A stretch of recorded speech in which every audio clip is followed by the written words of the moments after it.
Hello everyone. It's currently 1 a.m. here in South Korea, and it's really hot and humid. That's what Korean summer is like, but I'm still using tubes because I'm a tube guy. And even in my main system downstairs, it's all Class A and tube stuff. I'm still using it. I really don't get the fuss about people complaining that you can't use tubes or Class A stuff during summer, but it's not to the extent that will change your room temperature. Like unless you're in a really small room, maybe if you're in a small room that could be the case. But if your system is in the living room, it probably won't affect at all. And right now I haven't even turned the air conditioner on, so it's all good. Yeah, this amp it does get warm, but it's not like it's not like scorching hot. It's okay. It's okay. Right, so it's been about 6 or 7 months since I posted my first review of this Brunoco Terra 6L6 integrated amp, and I had a lot of changes in my system. So I moved the Bruno currently upstairs to my desktop system. I didn't have a bookshelf speaker on my desktop because I used headphones mainly. I used to listen to headphones mainly for my desktop, but now I added a bookshelf speaker, which is driven by Bruno, and these two are fantastic because, as most of you people know, the Kefs are known for having a bit of a bright sound signature, and the Bruno has, Bruno is a dark. It's not. I wouldn't even call this a warm sounding amp. This is a dark sounding amp, and it's got a lot of bass. Quantity wise and quality wise, it's got really good bass, but it does have a subdued treble and upper mid range. So when these two are matched, it's a match made in heaven, because these two complement each other so well that I'll probably use these two for a while. Yeah, I mean, these two combined are really good, because like the small bookshelves, they don't have a lot of bass, whereas the upper mid-range and treble are, they're really forward and in your face sometimes, but this Bruno, it solves all that problem, so these two are amazing. And during the 6 or 7 months, I had several amps come and go. The first one being is, let me turn my camera here. As you can see, an Airtight TU 8900. 890, whatever you call it. It's a 300B integrated amp. So I had this amp paired with my Divor O 96 for months and compared it to my Bruno, and obviously the 300B sound signature, the mid-range bloom, and the airiness and the sound stage, it's all good. But what this amp What this Ellicott amp seriously lacks is the bass. Like, the Bruno absolutely destroys Ellicott with bass. Because this Ellicott amp, if you compare it to Bruno, the bass is really light. It's got clean bass, but it doesn't go down deep. It doesn't have quantity, so it lacks mid bass, it lacks sub bass, just lacks bass. So all you can hear is mid range and a bit of treble. So in a way, it's it's not an all-rounder amp. Obviously, I haven't tube rolled it enough to really judge the Ellicott, but I have several other 300Bs in the past, and this Ellicott sounds the cleanest amongst all the other 300Bs that I've used, because it's got zero hum. Even when I have my ears like right next to the tweeter, it's got zero buzz, zero hum, zero noise. It's got really low noise floor. But I really don't care much about noise floor, because when you turn on the music on, you can't, those hums and little buzzes, you can't hear them anyways. You only hear them when you stick your ears right next to tweeter, so it's not that of a big deal to me. Whereas okay, so the Bruno does have bit of a buzz, bit of a hum when you really stick your ear to the tweeter. Yeah, you can hear them, but it wasn't a big deal to me. So with these two compared, I definitely prefer the Bruno. Yeah. And Ellicott, this amp is not your typical 300B amp. It sounds too clean, and it sounds too lean for my taste. It's got very lean sound signature. It's not tube enough. It doesn't sound like a true tube amp to me. It's too clean, and it doesn't have. And I like a bit of a decay. And, a bit of a decay adds naturalness to the sound, but this Ellicott lacks that. Yeah. Okay, so the next amp that I have compared with was a Liebens CS600.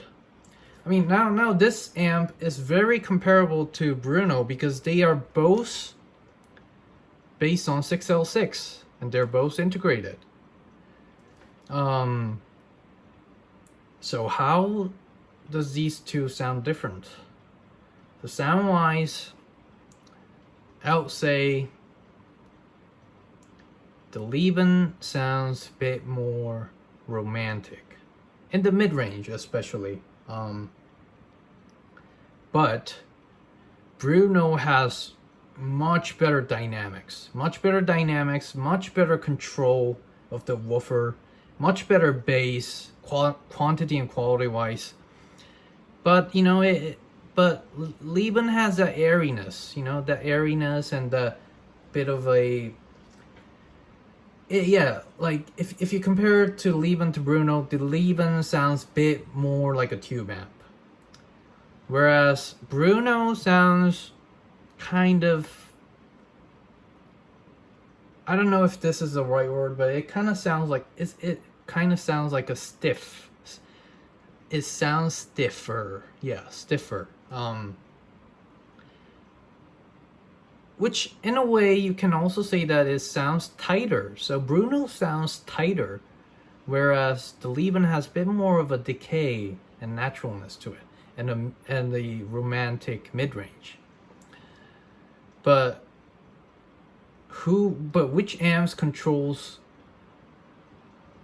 speakers better? I'll say Bruno, because it's got that factor. It's got dynamics, it's got better bass, and and obviously Lieben's CX600 is a warm sounding amp, but I would say the Bruno sounds darker, even though they're both based on 6L6.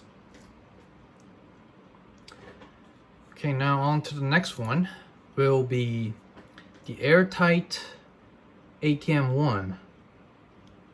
So now this is technically a power amp, but it's also got this very adjustable gain control, which I guess some people use this as an integrator. So I guess these two are comparable in a way. So I only had this amp for a day. So so it was a so I borrowed this amp just for one day to test it out. And this amp, the Airtight, costs much higher. It's probably, I'll say the retail price is about 3 times more. It's about 3 times more than the Bruno. But sound wise, they are quite comparable. I mean, Bruno can match the Airtight ATM1S.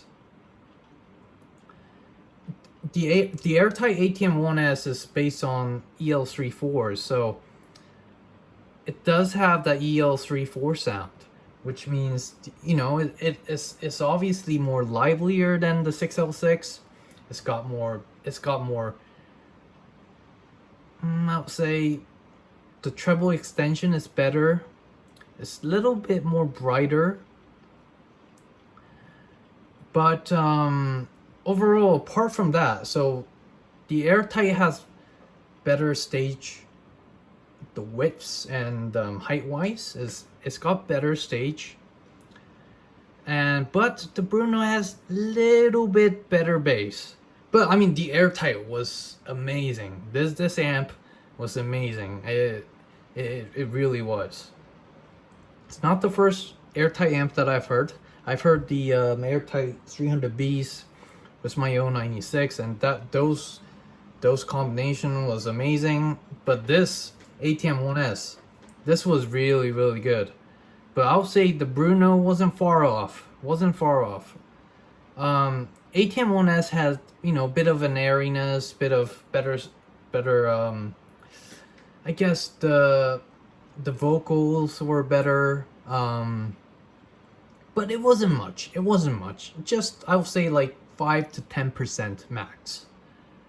But if you consider the price difference, the Bruno is really good, because this costs, I don't know, probably how much does this cost?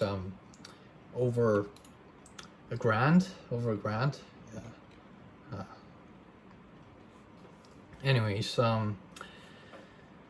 there are other speakers that I've matched with Brunos. So I brought Bruno to my friend's house, and my friend had a Tano Greenwich. This is an old Tannoy. It's not a huge Tannoy. It's kind of like it's not a bookshelf size, but I'll say this is almost wait, is this 10-inch woofer? I forgot. Yeah, but it's not a big, but it's not a small speaker. It's kind of in between, you know. If you look at the size here, let me show you. Yeah.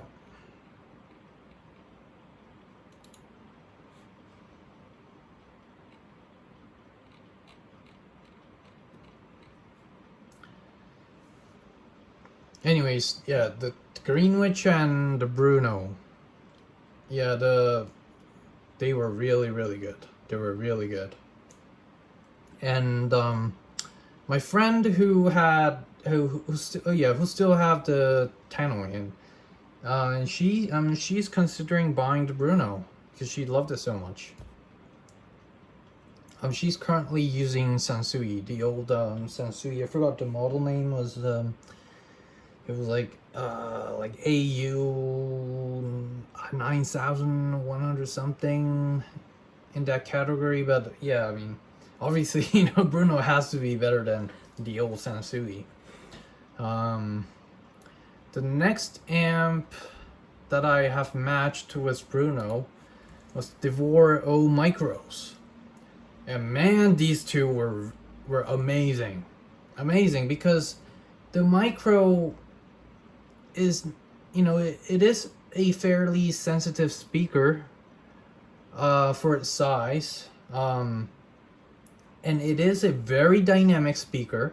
It's one of the most dynamic bookshelves that I've ever heard.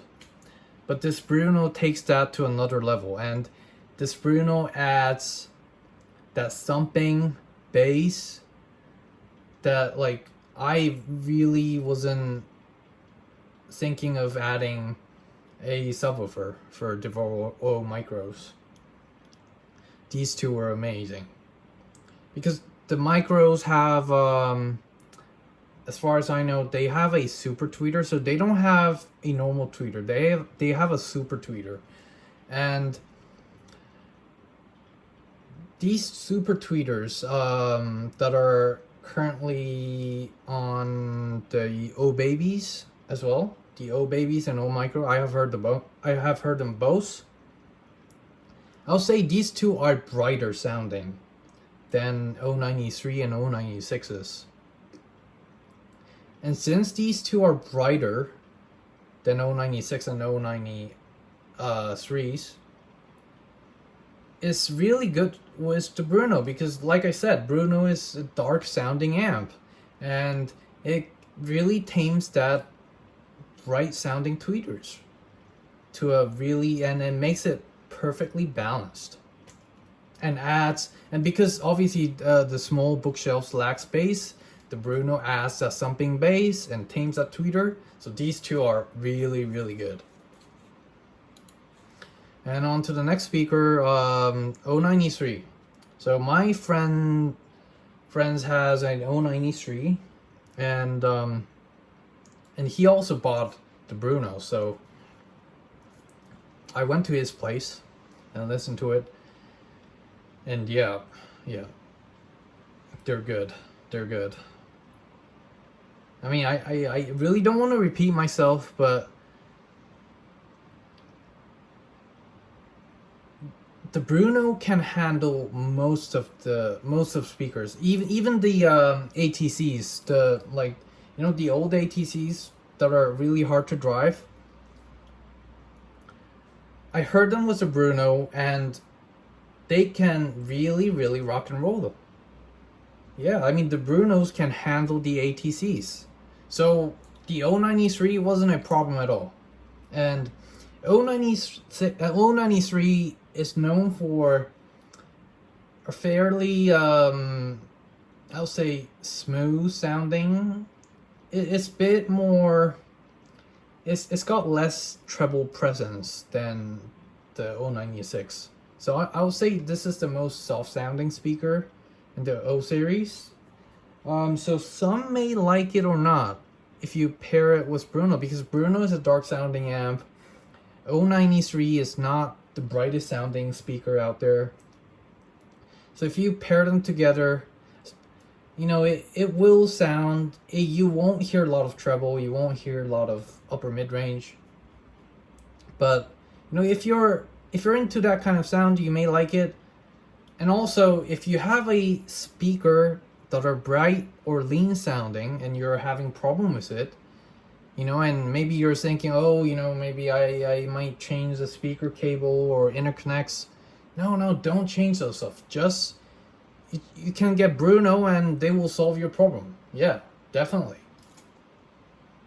And I had one of my friend who came over a few months ago with this headphone, Raw Requisite SR1A. No, 1B, yeah. Oh no, 1A, yeah. And this headphone is an open back headphone known for amazing detail, amazing resolution, and amazing, a really, really wide soundstage.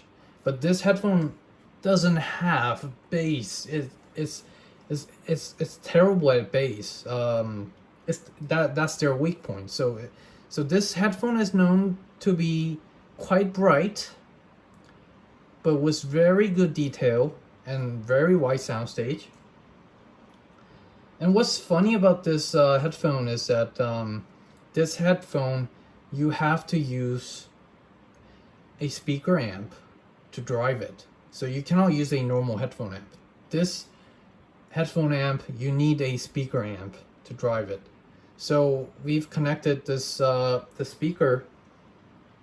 Oh no! So the speaker amp, which is Bruno, to this headphone, and those two, as you can imagine, were complementing each other. So this Bruno tamed the treble and upper mid range to a level where, to a level where I can handle it, and even turn up to like 85 dB, 90 dB level, and my ear wasn't fatiguing at all, you know.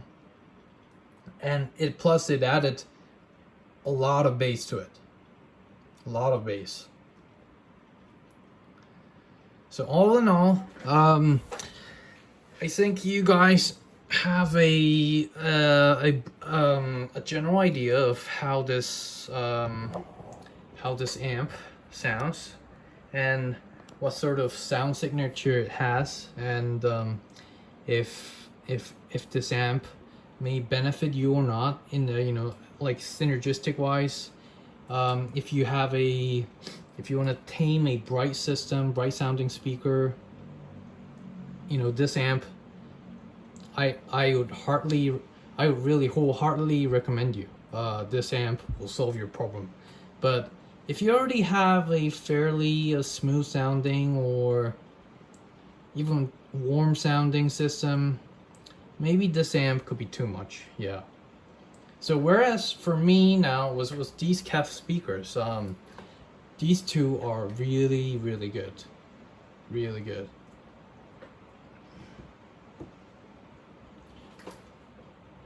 Anyways, that's it for this review. I'll see you guys next time.